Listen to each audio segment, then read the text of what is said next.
thank you to everyone for coming. My name is Mark Watson. I'm a professor in the Department of Sociology and Anthropology. Nipivut, the radio show, is it's a partnership between many people and also with Concordia. And in 2017, Pisukti, Annie herself, was recognized by Concordia as the most outstanding community partner in 2017. And the show itself has received a lot of media attention. Annie, Stefan, and others have been interviewed on CTV and Global and Mar TV, and also in print. And the radio show last year was a busy year, was awarded the Best in Community Development Award at the National Campus and Community Radio Awards. So there's been a lot that's been going on with the radio show, and there's still a lot more to go. But I'm very happy to have Annie, Gabriel, and Stefan here to begin a conversation about the radio show and to talk more about your role and your ideas about it.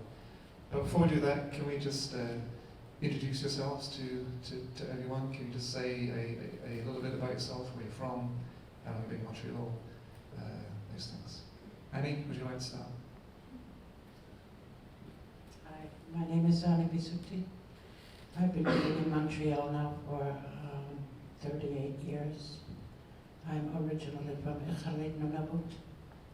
The reason why I live in Montreal is because I ran away from my partner, from my abusive partner, and I felt I could start a new life here, and I did. Now, I work at Civic Employment Center. It's an elite employment center here in Montreal, along with I'm an announcer. I'm also the president of Southern Quebec Inuit Association. I've been advocating for my fellow Inuit for many, many years to better their lives, for the betterment of their lives. That was why I saw this advertisement on Facebook saying, does anybody want to be a Inuit radio announcer in Montreal? I said, I can do it. I replied. Next thing, I got it. So that's how I got into the radio show.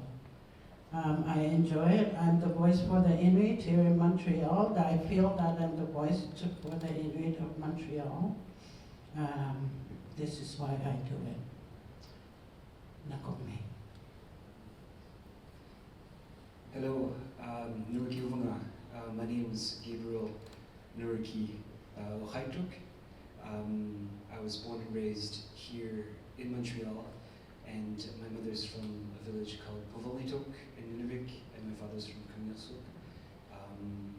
So yeah, I'm an artist, I'm a creative person. I've been involved with Nipivut since last February, I believe, and yeah, it's been a wonderful adventure so far. Thank you. Hi, I'm Stefan Puskas. I'm sorry, I'm sick today, so please bear with me a bit if I cough and stuff. I'm from Yellowknife. My mother is from Nunavut, from Whale Cove, Baker Lake region. My father's from Ontario. I've been in Montreal for 10 years. Past year I've been working at the NFB, working on the Labrador Doc project to help Inuit produce films in Labrador. And I was with Nipivut back when it was a museum exhibit. So before it was Nipivut. Yeah, so I started working on Nunalijuak, which is the research project that Nipivut came out of. And that started actually about 5 years ago. Almost, yeah. Great, thanks. Before we move on, I thought, if you've never heard Nipivut before, I thought we'd listen to 2 minutes of the show. This is the first 2 minutes of the first show, which was broadcast 3 years ago this week, October 6th, 2015. So I'll just press play here and we'll take a listen.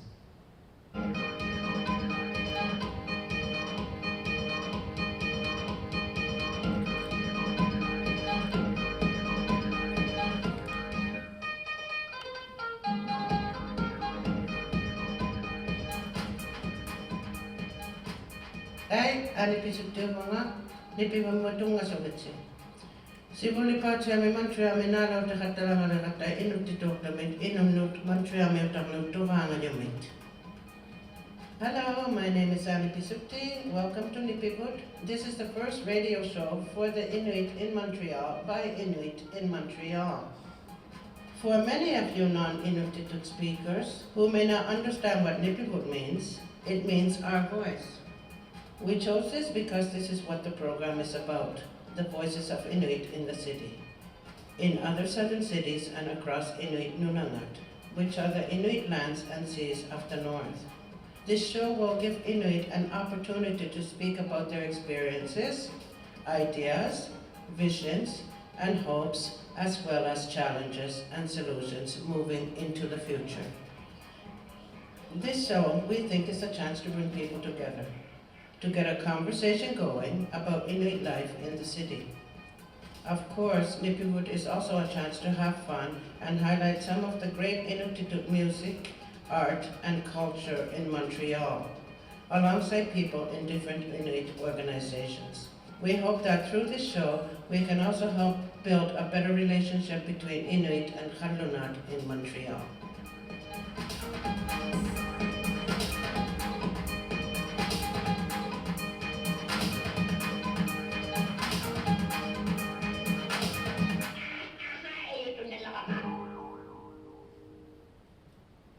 So Annie, what's it like to hear yourself back 3 years after? What's it like to hear yourself on the radio? I can't believe I said all that. It's, I didn't know I said all, no, just, I like it. It's original and I did say all that. What was it like putting the first show together? Do you remember what it was like? My voice was shaking. I was very nervous. Stefan had my hand. He kept me cool. Yeah, and after the show, I was so proud of myself walking to the metro. I was still tall, you know. And I said, no, we have a Inuktitut radio show. Yay, Inuktitut hatalangan yo pilottipu. That was what I was thinking. Were people texting you about the show? Yes. Good Things- job, good job, good job, good job. Stefan, you were the producer for the first show. What were your memories of at that time? I remember the first show we did was the most difficult, I think. And I think it was just because it was the first time we've done it before. Like I've done some radio work in the past, but I never produced my entire show before like this with everyone. And it was just a couple of weeks after, I think, I remember it was in August, we did workshops with some Inuit on radio and broadcasting and production and stuff. And then right after that, we're like, okay, now what are we gonna do? We're gonna make a show. And we had 1 month to do that. And this was like during a lot of people's spare time. So, yeah, I remember it was a rush to get it out there. I remember the first time Sarah and I were in the control room the first night, and I remember making a couple mistakes, but I remember, that's how we learned from them as well. So it was great. It was really exciting finishing it as well too, like walking away that night. And Gabriel, I know that you've come to the show in the last year, but how's your experience coming into the show? Did you listen to the show before you joined the show? No, I had never listened to the show before. I was kind of really excited to come onto the show. For me, I think, I'm an urban Inuk, so I was going through a lot of anxiety and depression. I finished school, I didn't know what I was doing in my life. And, I think something told me once I started working with Nipivut and other work also that, this is sort of where I'm comfortable, This is, I can finally not either be kind of don't feel involved in a community in Montreal and also sort of feel separated. I can finally be in between. I was very nervous because I also had no idea what I was doing. But yeah, it's been great. I really enjoyed making every single show so far since I started. Yeah. For those who've been up north, you'll know that radio plays a major role. Radio is like the glue of communities. It's how people communicate. So I was wondering, before we talk about the show proper, could you share some memories about radio in the north? Do you have any memories of growing up and listening to the radio? I listened to the radio every day as a child because that was the only entertainment we had in Iqaluit. And there used to be Anne Hansen. She was the first Inuk announcer that I can remember, and Anne Ledbetter and Jonah Kelly. So I've listened to them so many times. I said, oh, I can do like them.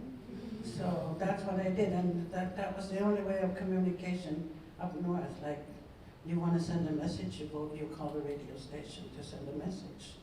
So yeah, all my life, as a child, I listened to the radio. We didn't have TV.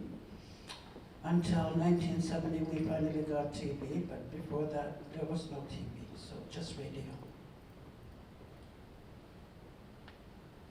What was my experience of radio growing up north? I remember radio was a big part of our lives. Bingo. I remember like all my relatives playing bingo, sitting around the radio. But also like it was also an emergency service if someone, parent is looking for a child or something, family member, they'd call the radio station, send an announcement. I remember CB radio in Rankin Inlet, where that's how a lot of the people in the community would communicate with each other. We'd use the phones, we'd just go on CB radio and people could have discussions over that. And then I worked at CKLB, I believe, in Yellowknife for a summer. Community First Nations Inuit Métis radio station.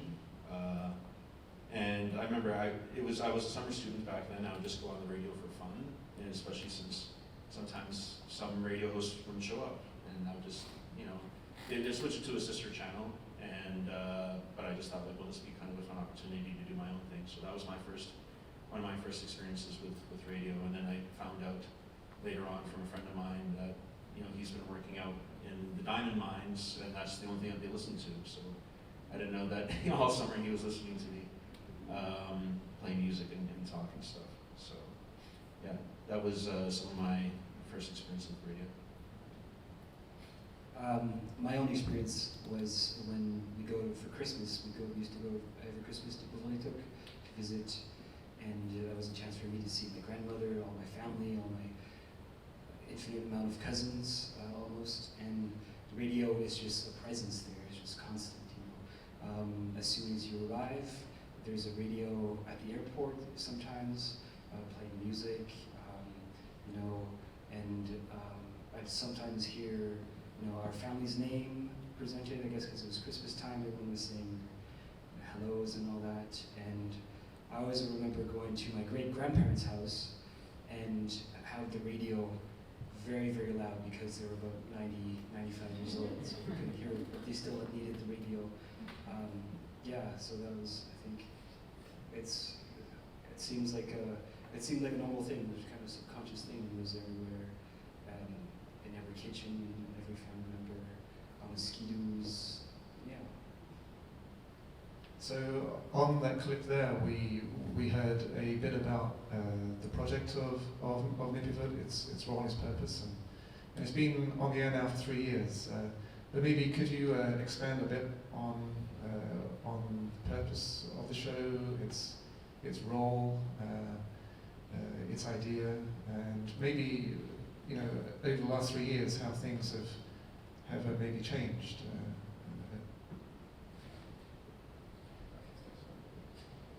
The purpose of Nipivut, well, as I said before, Nipivut we were originally going to do a museum exhibit with McCord for Nunalichwak. I actually spent 8 months in Ottawa doing an internship in museology to prepare for that. But I remember when Mark and I we were driving to Ottawa one time, I think it was to meet with ITK. It was the summer of 2015.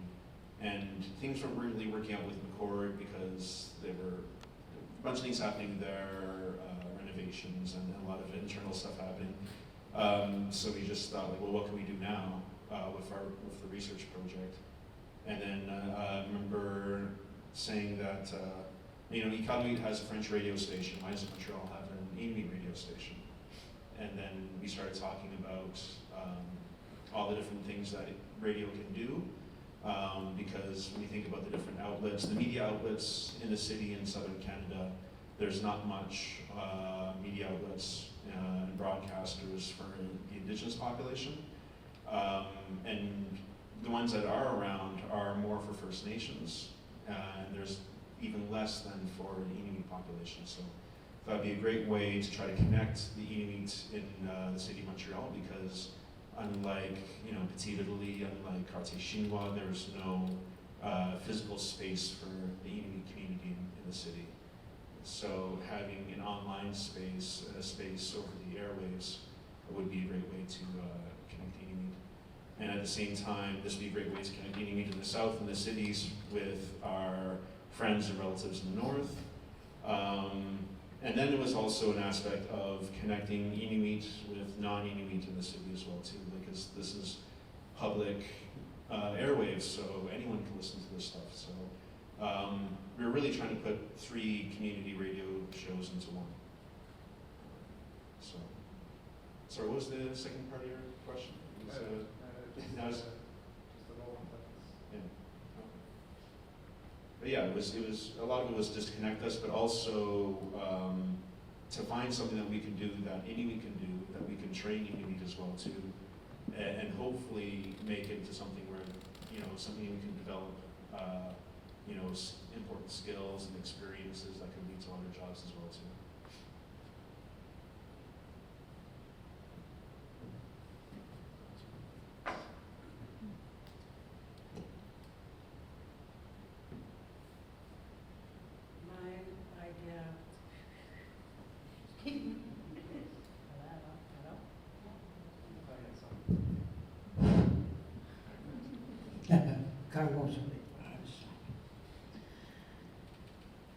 My idea was just that the Inuit of Montreal will be able to be heard by their family in Nunavut and Nunavik, because a lot of these Inuit that I have worked with, I was an outreach worker for many years for Inuit in Montreal, and I used to get messages saying that they haven't heard from their child for many years, and so right away I said, oh right, I can get these Inuit to talk on the radio so that their family can hear them up north, and say that so that they'll say that they're okay. So that was my big idea, that I really wanted these Inuit voices to be heard by their family more than anything else. So we do have a phone-in show Christmas time, so they do call, and I used to, not a lot these days, but I used to go on the streets and ask them if they just want to say a little something so that their family will hear them up north. That's it.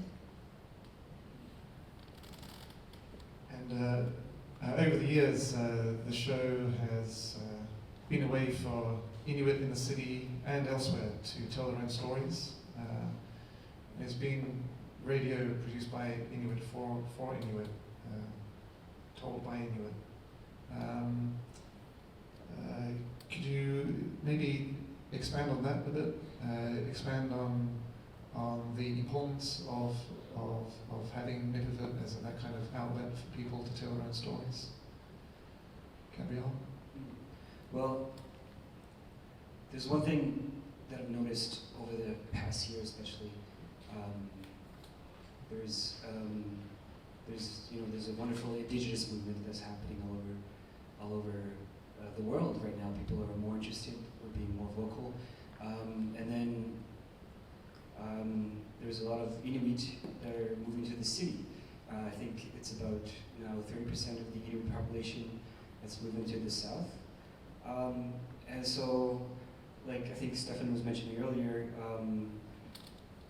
before we didn't really have much physical space or media outlets to be able to express ourselves. So I see Nipivut as a way for urban Inuit, especially to sort of keep that connection that they have maybe with their families up north, and keep the language and the culture and everything about just expressing ourselves.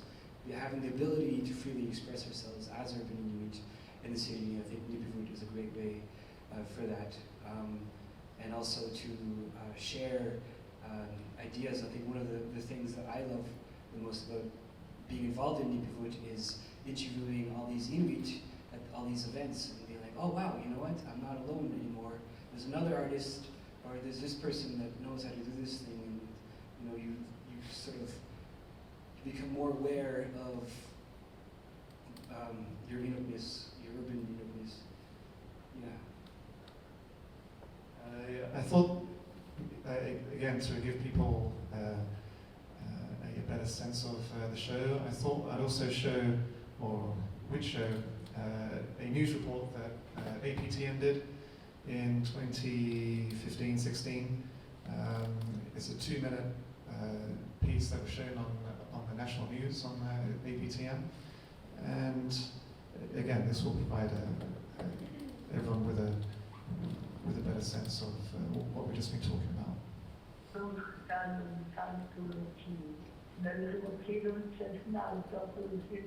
You don't need to speak Inuktitut to understand that this conversation is emotionally charged, or to appreciate why so many feel this radio show provides a real service to Montreal Inuit.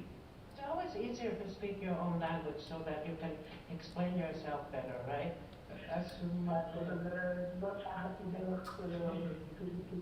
Pisukti is interviewing Putedik Kumak for her show Nipivut. That's why I sleep all the time, every night. Kumak is a homeless Inuit man who became something of an internet sensation. He was caught on camera giving his coat to someone in need. It's a story that's been told a few times by other Montreal media, including APTN News. But Nipivut is the first to do it in Inuktitut, and as a result, Annie believes they delved deeper into the heart of the story. When I asked him what brought him to Montreal, he automatically started crying and started talking about his mother. Welcome to Nipivut. Thank you, pleased to be here. Before Nipivut, Annie Pisukti had never hosted a radio show before. But the Iqaluit-born 56-year-old has spent decades working with the Montreal Inuit community. And she's not afraid to ask tough questions, even to the Montreal Police Aboriginal Liaison Officer. The Inuit have a very hard time trusting, to learn how to trust a non-Inuit. How are the Inuit taking you? Nipivut covers current events, the arts, and even has segments providing lessons in Inuktitut. According to the producer of the show, it's been a long time coming. Radio's always been really big with Inuit up north.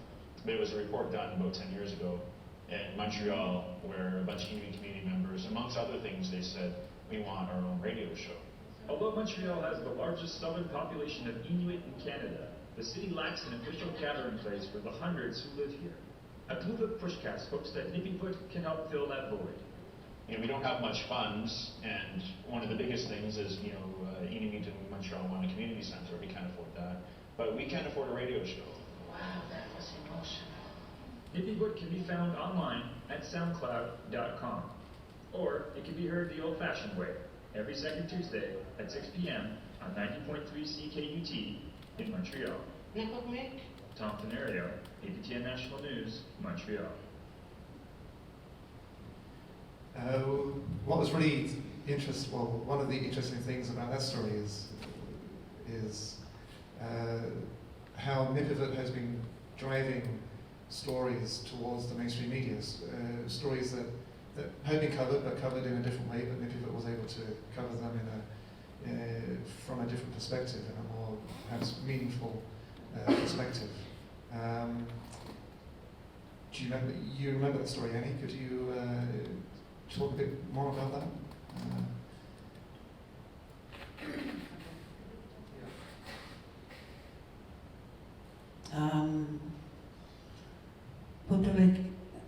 I'll tell you a bit about Putulik. Putulik has been here for many, many years now. He's been homeless for over 20 years. But he's always had a big heart where he likes helping other Inuit, although he doesn't have a lot for himself either. For example, there was a video that he was shot, him giving his coat away in the wintertime because this young man that he saw was younger than him, and so he felt that he needed to help him because he was younger.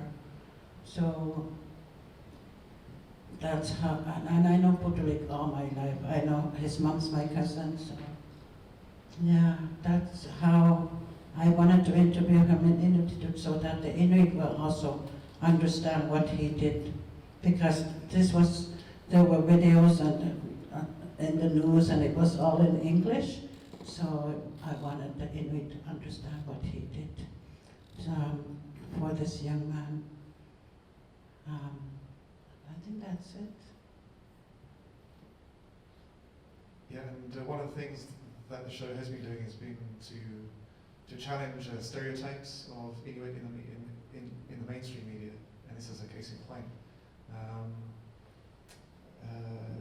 Yeah. Do you want to talk about that a bit more, Steve? Well, what I thought was funny was actually, I actually got to meet with editors at CBC Montreal because of my work at Nipivut, and one of the things I told them was, we'd like to see more positive stories about us in the news all the time. The stories that we see about us in our own community are all negative. So that story was actually came out of that, and I remember one of the journalists messaged me after that story came out and saying that they actually had to fight and push for the story to be published. And they fought for it because this is something that not just myself, but other Indigenous people in the community said was that we want to see more positive stories about us in the news. So it actually came out of that consultation. And I remember Tom Fenario, as he was packing up his camera equipment and stuff like that after the interview, and he was there for the entire interview with Putulik as well, with Putulik and Annie. He said that Putulik's been interviewed by CBC, by APTN, I think by Global or CTV, but we got the best interview out of him. And I think it was because he must be the most comfortable speaking in his own language and knowing that he's speaking to people that he knows, friends and family.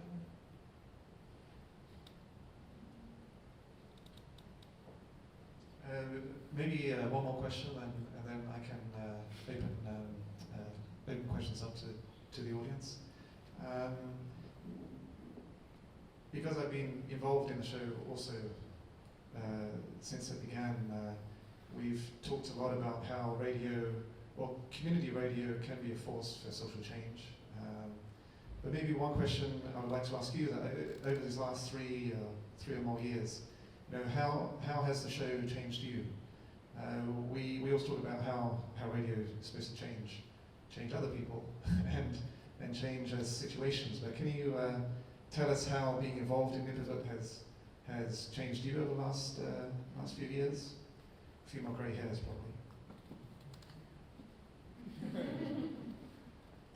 I don't know if it's changed me. I'm unchangeable. No. Well, I'm really glad that we still have Nipivut, that it's still running. It's 3 years now that it's on.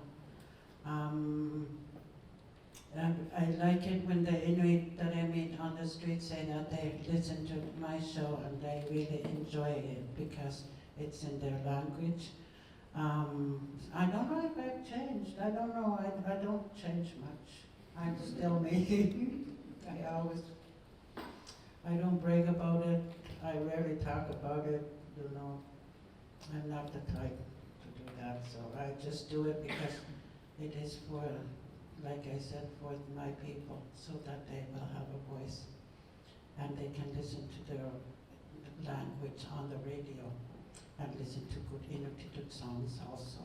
They love that, so yeah, I think that's the only thing. And like you said, the few great I guess for me, what changed working on this show, I started meeting a lot more Inuit, not just in Montreal, but across Canada. Also, I got a lot of opportunities to go to Ottawa, because it stemmed from a research project trying to show trying to compare the difference. Why is Montreal so different compared to Ottawa for Inuit? But also, there is so much for Inuit in Ottawa that a lot of stuff that's happening nationally for Inuit in southern Canada is happening in Ottawa. So there were a couple of conferences and stuff that Annie and myself went to, and I got to speak with Metan Abed. I got to speak with a lot of Inuit singers. In that piece, there was Ralitsa Doncheva, an Inuit actress who lives in BC right now. In the crowd actually is Natalie. He was in the video as well too, and he was working with me on the show at that time. But I think for me, it's helped me open up a lot of doors here in the city. I found, moving down here from up north, I just thought it was so different that I didn't have to worry about getting a job. It was very easy for me to get a job. Here it's the complete opposite. And especially when it comes to a lot of fields in the arts, in film and stuff, it's more about who you know. So I didn't know anybody here. And Nipivut helped introduce me to a bunch of people, and it got me into the door at CBC, and I think it really helped me get into working at NFB. And I really hope that can be a great thing in the future for Nipivut, for other Inuit in Montreal, is providing other Inuit an opportunity to explore this career that we're really underrepresented in. There's not many Inuit journalists out there. There's not many Inuit radio broadcasters, especially in the South, mainly in the South. I mean, there's a lot more up north, but down here is just, I don't know, there's just a real lack for a lot of, for Inuit in a lot of these fields, but also a lot of opportunities for us to get into these fields, and that's what I hope maybe we can be.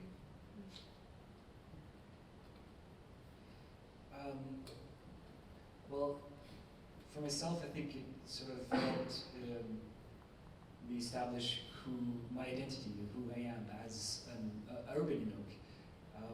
It opened up my eyes to, like I said before, to all the other Inuit that are living in Montreal. I see more Inuit now, I hear more Inuit, and I think it also has fed this this small energy, this drive that I have to learn Inuit, which has been very difficult for myself. Growing up in the city, not having learned Inuit, maybe when I was just a little baby, and so there's just more. I'm still, I think, slightly ashamed of not knowing the language. I'm still very shy about wanting to learn and all this stuff. But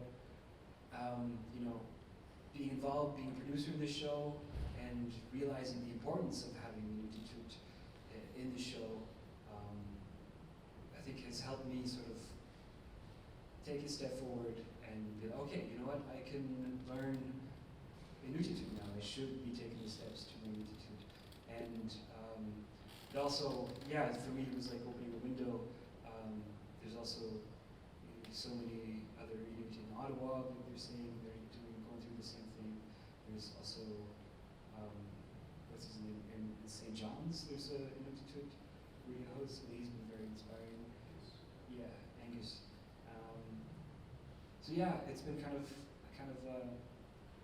just sort of awakening of my own identity and my involvement in Montreal in the community. And you've been working on a documentary called Urban Inuk. Yes, actually it's called the Fifth Region. I came in halfway into this project, but we're going to be showing our documentary Imaginative on the 20th of October in Toronto, and it's about urban Inuit identity. So we followed Nancy Saunders, who was a wonderful Inuk artist from Kutrak, and Joshua Stribble, who is another Inuk who grew up in Toronto. So it all sort of ties along. At this point, would anybody like to ask the first question from the audience?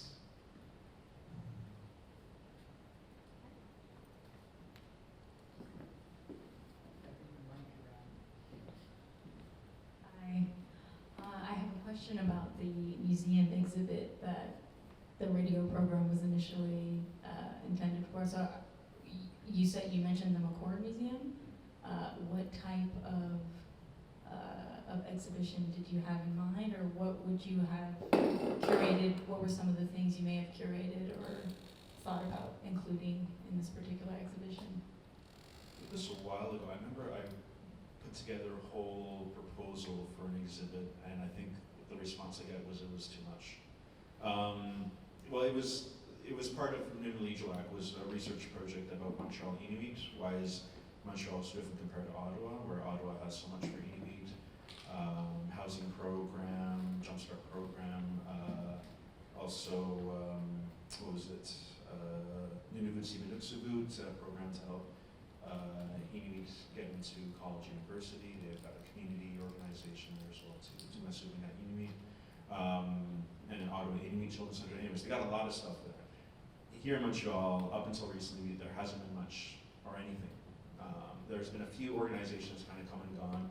Otherwise, what we have here is service providers. So the two cities are so close to each other, but why are the situations, the environments for Inuit so different compared to each other? So that was the original part of the research project. It stemmed out of the Villeray incident where a bunch of residents in Villeray in 2010 pushed out the proposal to have an Inuit hospital in the neighborhood because the hospital were going to have Inuit patients there. So that's how that kind of all started. And the exhibit was going to be about urban Inuit in Montreal, to show that there's a presence of Inuit in the city, that Inuit have been here for a very long time. Part of the research, we did research on the history of Inuit in Montreal and the presence of at least material culture of Inuit in Montreal been since around 1902. And then Inuit started coming in a lot more around the 50s. And so I think one of the earliest counts that we had of an Inuit coming to Montreal was in the 1920s. So we wanted to show that, you know, many people think that Inuit don't belong here in a sense, or that, as in, you know, we're segregated, or, you know, we're not from here, or we're not part of this community or this larger city. But that exhibit was to kind of show that, no, that we do have a presence here. So that's what the exhibit was about. That's how it kind of turned into Nipivut.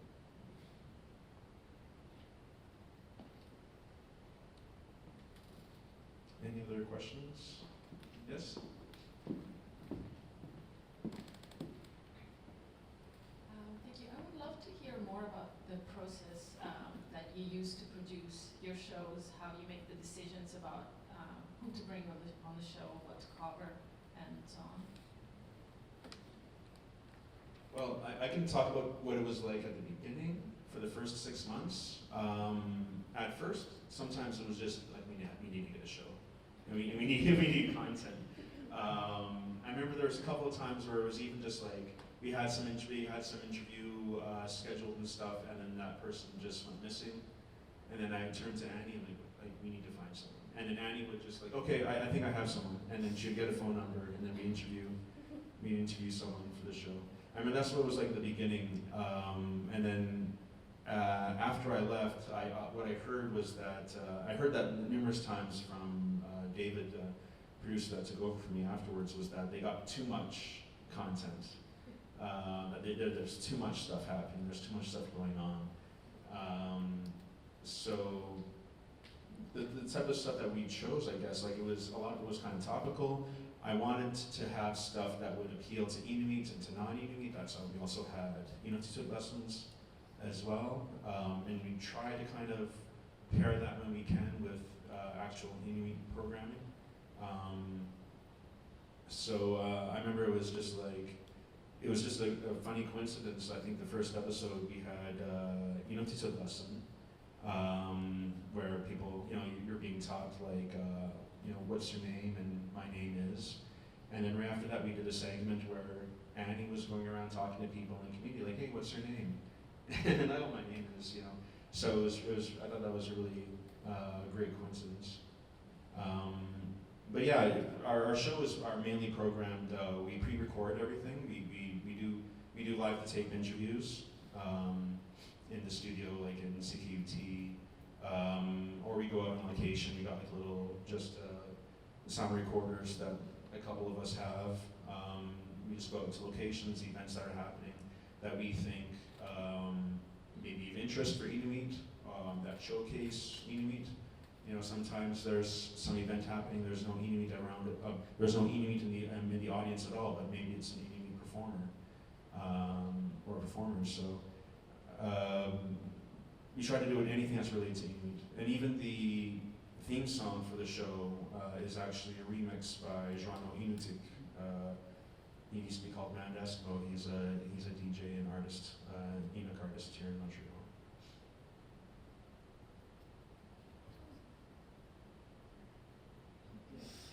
Well, I think Stefan said it quite clearly there.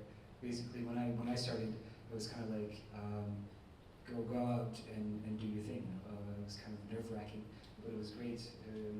Yeah, we had Christine Lucier, which was wonderful. She had been, I don't know how long she was with Nipivut, but she sort of left when I came in. But she was very good at sharing a lot of events and a lot of things and being very attentive with social media. So often we just find an event or something that's happening. There's a lot of indigenous, Inuit specific things happening in Montreal, all over the place. So we just make sure we are at those events at the time, and we get a couple of interviews, and yeah, it's all pre-recorded. And yeah, we recently had a meeting. I think was it last week? Yeah, and we're thinking. I don't know if you want to talk about this a little more. We're thinking about having maybe more of a live sort of event, and I was questioning other people, other shows at CQT, how they do it yesterday. So yeah. Yeah, one of the downsides for the way that we've been doing it with pre-recording a lot of stuff and then editing it and doing a lot of post was that there's a lot of work into and a lot of time being put into post-production and editing. And so we're still going to do a lot of that, especially when we can't be helped if we have to go into location in some places and cover an event. But it'd be really great to do more live talk radio as well too, and have some live host on live and be able to welcome more call-ins as well. We do have, especially the Christmas show, we have it all devoted to people calling in and making music requests. We also been having a spot with the Homelessness Marathon every February with CQT, where Manny brings in some Inuit from the community and interviews them and talks to them outside during the marathon, and that's been very successful too. So yeah, that's the way it's being produced right now, and then right after that we upload it online. Yeah.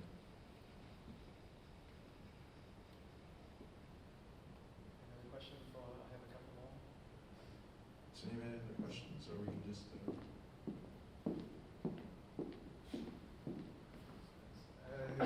yeah, there's a couple of things to pick up on there. One is the Homelessness Marathon, talking about programming. If you're not aware of the Homelessness Marathon, then it's part of the National Campus and Community Radio Association's programming. It's a marathon that is broadcast nationally, and each city takes over from the next one. And the spot that CKUT has had these last 3 years has been given over to Nipivut. And so Nipivut has done an outside broadcast outside the Friendship Centre on Ontario and Saint Laurent. And Annie's been hosting that live both times. And I remember listening to the first time, and even though I don't speak Inuktitut, I felt as though I understood every word of what was being said, because of the emotion behind it, and because of the rapport that Annie had with the Inuit who she was talking with. And also we think that's the first time that there was a national broadcast in Inuktitut in southern Canada. Inuktitut has been broadcast from southern Canada to the north. That's been done for the last 40, 50 years. But we're pretty sure that's the first time that Inuktitut was being heard in Prince George, being broadcast out of Montreal. which itself was an achievement. But I wonder whether Annie could just talk about the Homelessness Marathon, because it has been an event. Plus I think that's your first live show, was it? Second live show. Second. Was it? Christmas was our first live show. Oh, yes. Yeah. I'm not very good at talking to like this. I can do it in front of the microphone. But when I'm not, but yeah, it was the first time that these Inuit that are homeless had a chance to talk about what they go through in the city being homeless. So I found it was really emotional and touching. And I'm a very sensitive woman. I cry a lot when I hear sad stories. So it was hard for me to keep a face, especially because the people that are outside, the Inuit that are living outside are so strong, they're so brave. What they go through is horrendous. I would never be able to go through what they go through. They're abused sexually, beaten up.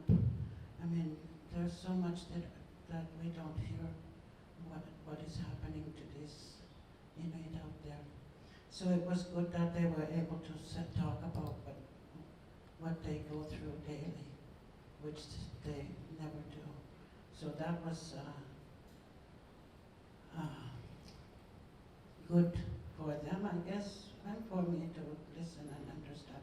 Although I've been an outreach worker, yes, I've seen, but when you hear them coming, telling these stories, what they go through daily, it was sad and very sad.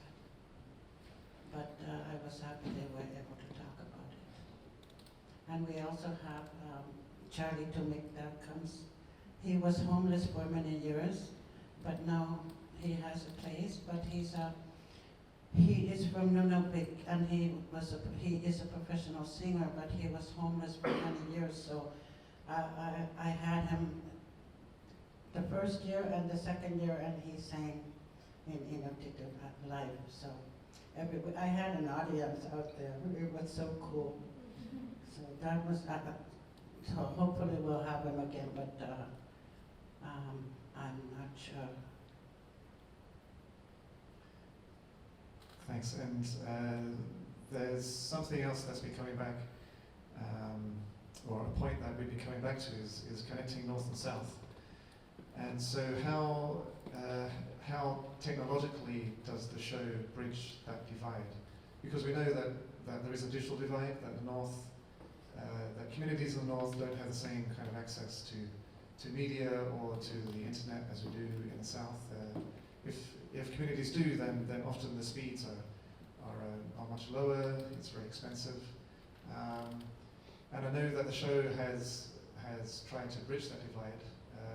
So how has it tried to bring Nipivut, the voices of Montreal Inuit, to the North, technologically speaking?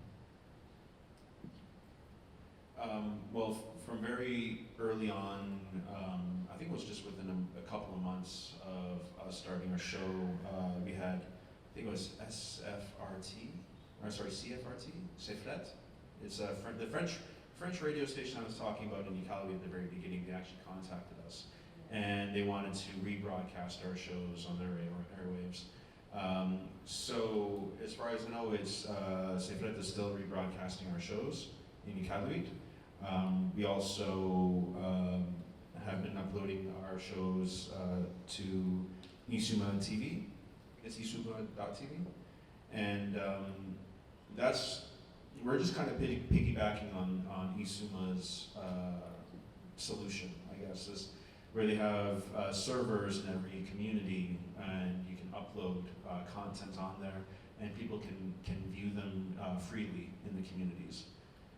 So that's how Isuma has tried to answer the problem with slow and expensive internet speeds up north. And Another thing though too is that that really does encourage content creation in Inuktitut by Inuit and shared and consumed by other Inuit in the communities.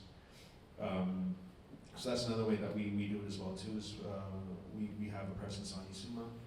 We have a presence on Facebook as well too, because Facebook is also very popular in the Inuit communities.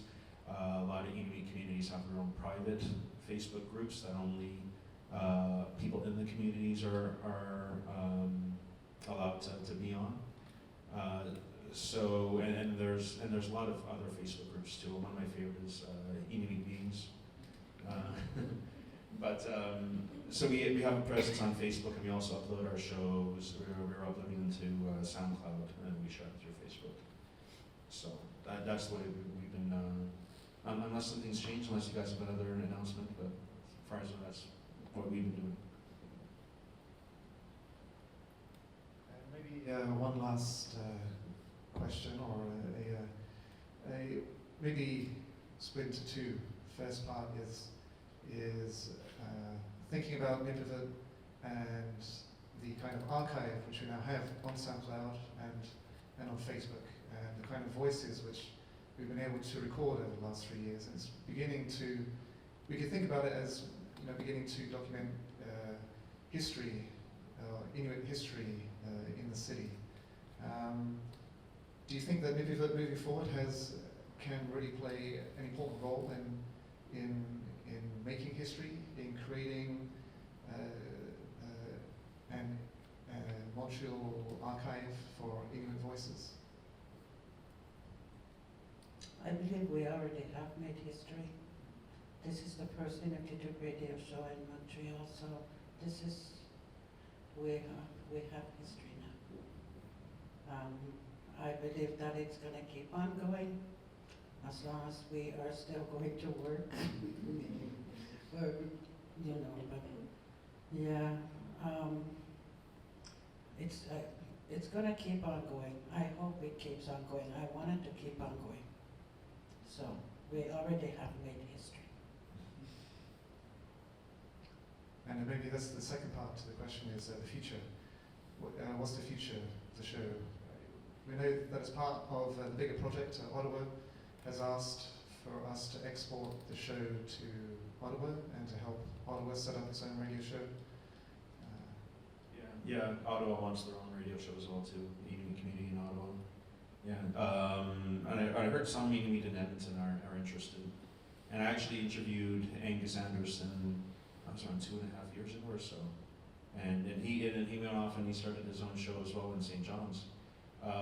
So I think we definitely have had an influence with other Inuit outside of Montreal as well too. Other Inuit in the south. I think a lot of them are interested in having their own shows as well.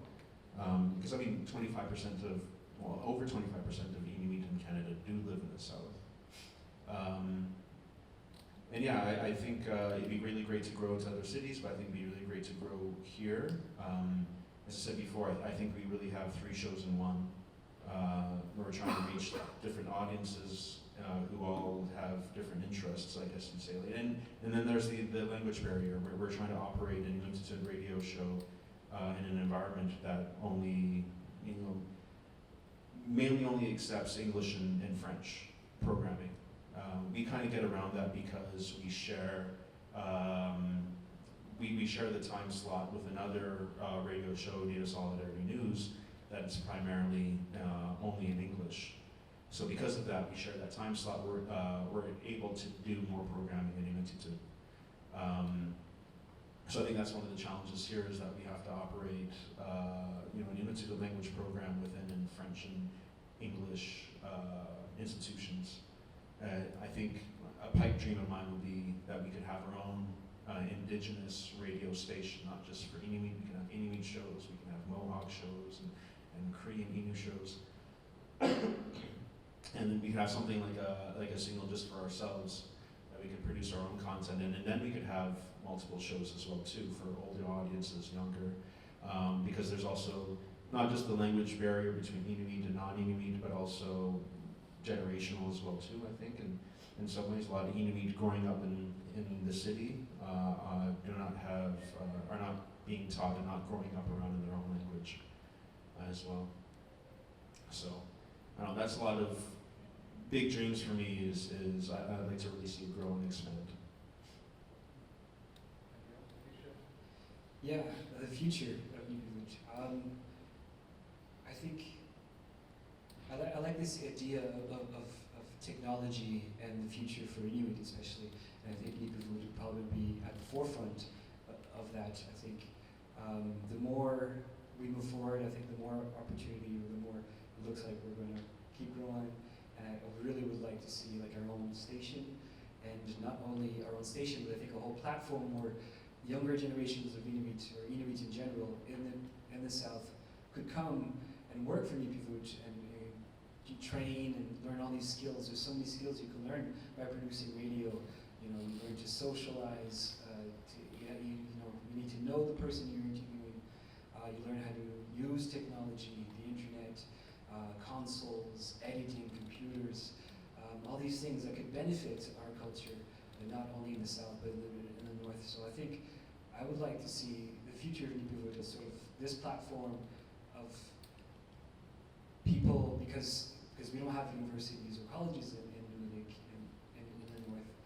I think this would be great for Inuit to learn, and also be even more integrated in the city, where we would have our own community centers and where we could broadcast and talk to each other within the city in Inuktitut, and give lessons and all these things.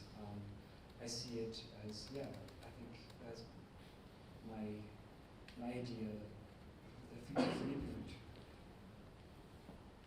And to bring the show back to this place, last night on the show there were interviews with two of the artists who are showing in this exhibit, and also in terms of Inuktitut, Concordia is now, I still believe, still the only university in Quebec that offers Inuktitut language at the undergraduate level, out of the First Peoples Studies program. Laval used to offer it for a long time, but it stopped.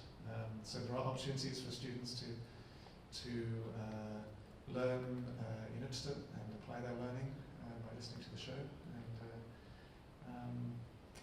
And are there any more questions from the audience?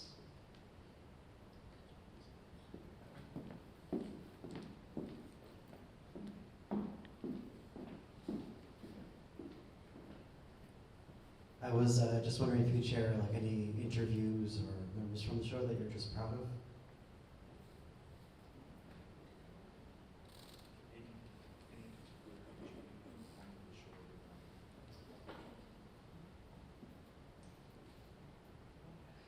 For myself, I keep going back to this, but there were so many Inuit musicians and stars that I had the chance to interview.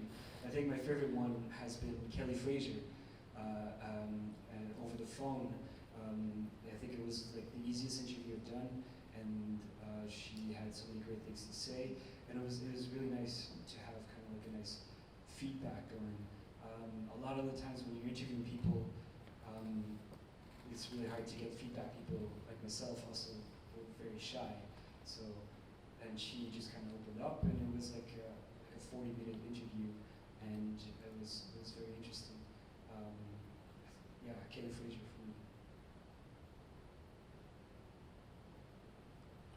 For me, it was Elizabeth Isaac. Because I interviewed her face to face. That was so cool. Got a picture with her, so I was proud to interview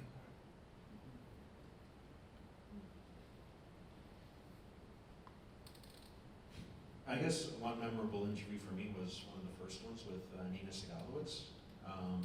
I remember going to, she used to work at the art gallery at the time, and I remember going to the art gallery, and I was just, I think I told her too, like I was just expecting a 15-minute interview, like we have 15-minute segments on our show, but it was an hour-long talk, and it was so good. I just like I didn't know where to cut or what to take out, and so what I decided on doing actually was just cutting into 15-minute segments, basically, because it actually, the conversation worked out perfectly. Every 15 minutes you talk about another part of, like, a segment of her life, from, like, you know, from her parents and grandparents and stuff, then to her upbringing.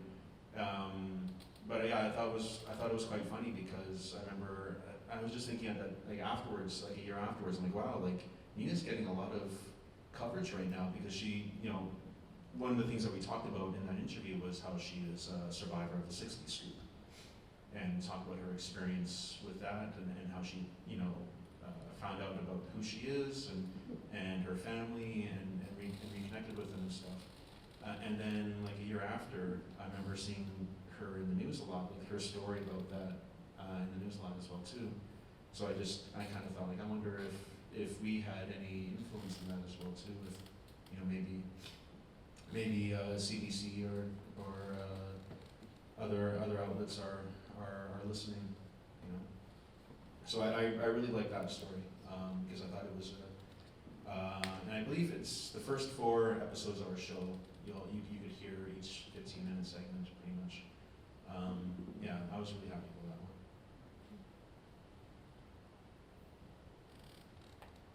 one.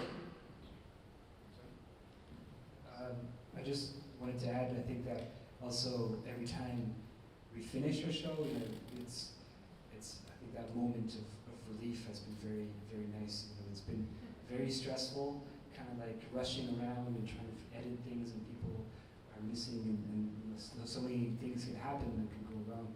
So whenever, you know, you're at the station and you broadcast, and then you leave the station, and you know that radio show is in space now. It's flying through space forever and ever. I think that's probably just, you know, a small little moment of joy every time. I just wanted to add one more thing. I think I remember said, like, one of my pipe dreams was about how we have our own Indigenous radio station here in Montreal, and I don't think that's unattainable, because there's actually a radio frequency that the CRTC has earmarked here in Montreal for Indigenous programming. Just unfortunately right now there's just some guy who controls it, and he's just been broadcasting top 40 music. So, and you know, every once in a while there's someone from the community radio broadcasting community who comes like, hey, do you want to do something about this? I'm like, yeah, what do we do? And it kind of, well, we don't really know what to do from there, but hopefully I think in the future, like, you know, that frequency would become available to us.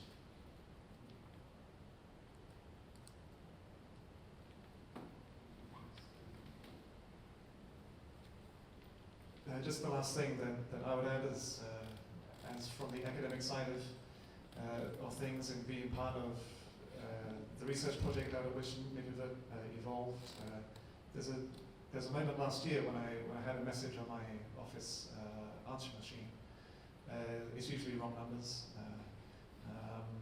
but I picked it up and listened to it, and it was an Inuit woman asking whether this was the Nipivut answering machine. Because she had a story to tell, and she wanted to talk to Annie about it. And for me, that was memorable, because it was a moment in which somebody really wanted to have a voice. It was a moment that they really wanted to say something, and they wanted to say it to Annie. We're still working on getting an answer machine for the show, so it'll be easier for people to leave messages. But in terms of the project of Nipivut itself, the idea of our voice is supposed to be inclusive, and it's always working towards that idea that anybody can express themselves and tell their story. So in terms of a memorable moment, that will always remain with me.